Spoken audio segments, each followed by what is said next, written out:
At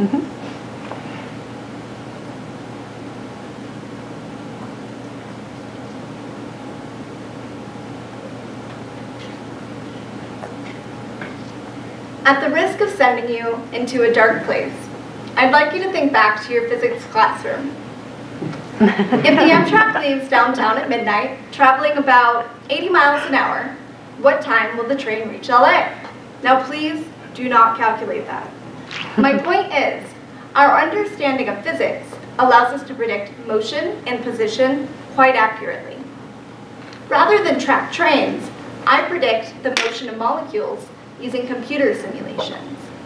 Now, this molecular view may sound a little distant from your day-to-day life, but my research is inspired by the fight to eliminate infections such as MRSA, a treatment-resistant bacterial infection that claims the lives of more than 11,000 people each year. Recently, a novel antibacterial agent, which has a totally unpronounceable name, so we're going to call it CAGE, has been found to completely eradicate MRSA. It's even more effective than bleach, but unlike bleach, CAGE doesn't harm your skin. If we magnify the skin surface, we can make distinctions between healthy skin tissue and the bacteria. If we take samples of each of these and place them under a microscope, we can start to see the actual cells. Enveloping every cell is a protective shell called the cell membrane. From microscopic imaging, we know that CAGE creates a hole in the membrane of bacteria, which ultimately leads to cell death. So we know that CAGE works. We know that it affects the cell membrane, but we don't understand why or how. The purpose of my research is to answer these questions. The computer view shows segments of a bacterial and human cell membrane. Although the overall structure appears similar, they're made up of different molecules, and I've demonstrated this with a different color palette.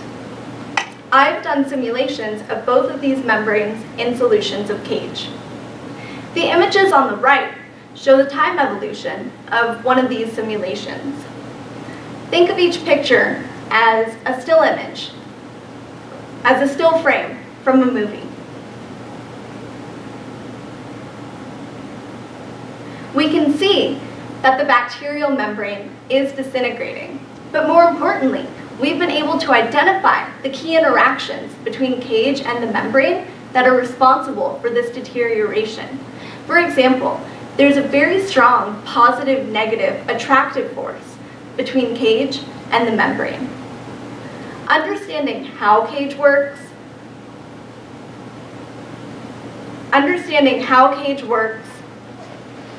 gives us the power. Should I just stop?